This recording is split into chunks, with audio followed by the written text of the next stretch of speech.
kíyàn Ọlọ́run. Bójúmọ́ bá ti mọ́ ìmọ́lẹ̀ rẹ̀ á tàn kárí ayé. Nínú ayé. Bẹ́ẹ̀ kò ti bí ẹnikẹ́ni láti mú agogo lóhùn. Bẹ́ẹ̀ ni ẹnikẹ́ni ò lè dí òní ọjọ́ 14 oṣù kejì 14th of February year 2025 lọ́wọ́ láti jáde. Nítorí pé èyí jẹ́ ọjọ́ tí arẹwà obìnrin àwọ̀ má lè lọ, adùn máa dán, àní ẹlẹ́yinjú ẹgẹ́. Ìyẹn Mọ́rẹ́níkejì Olúwajùmọ̀kẹ́ aya Elijah Àjọṣẹ bí ó ṣe pé 30 ọdún lórí òkè pẹ̀. Ọ̀nkọ̀ Ẹ̀dí Akéwìlì mi jẹ́. Ẹ jẹ́ kí n jíṣẹ́ tí a fi rán mi.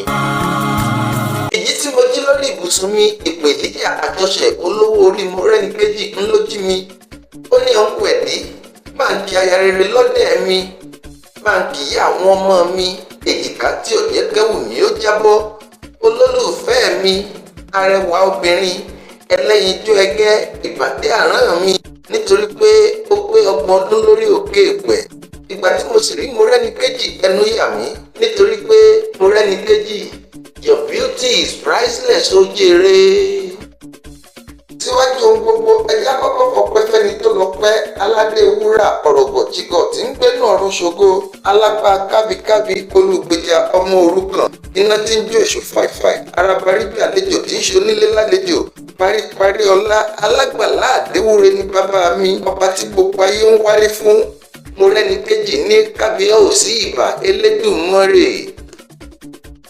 Olúwajùmọ̀kẹ́ ò bóyá mo ní o tẹ̀lé mi ká lọ káwárí ilé bàbá tó bí ọlọ́mọ, nítorí 30 ọdún lórí òkè pẹ̀ kì í ṣàwàdà.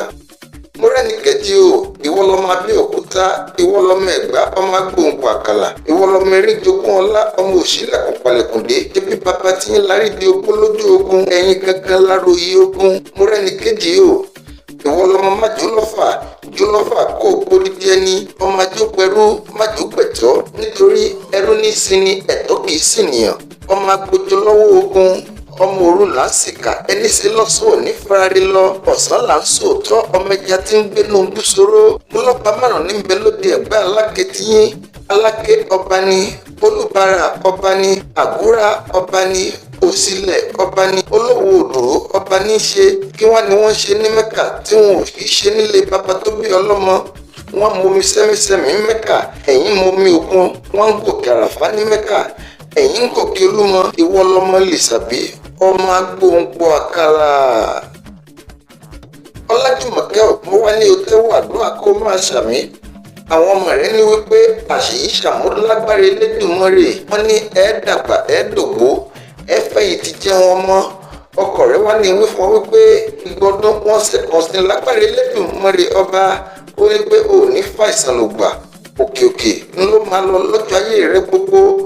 Ọkọ rẹ̀ ní wípé ẹ jọlọra yín bó lágbára Elédùmarè. Èmi Ọ̀nkọ̀ Ẹ̀dí Akéwì náà wá ní wípé ẹ̀mí rẹ á ṣe púpọ̀ rẹ. Gbogbo ìwọ ni Ọlọ́run.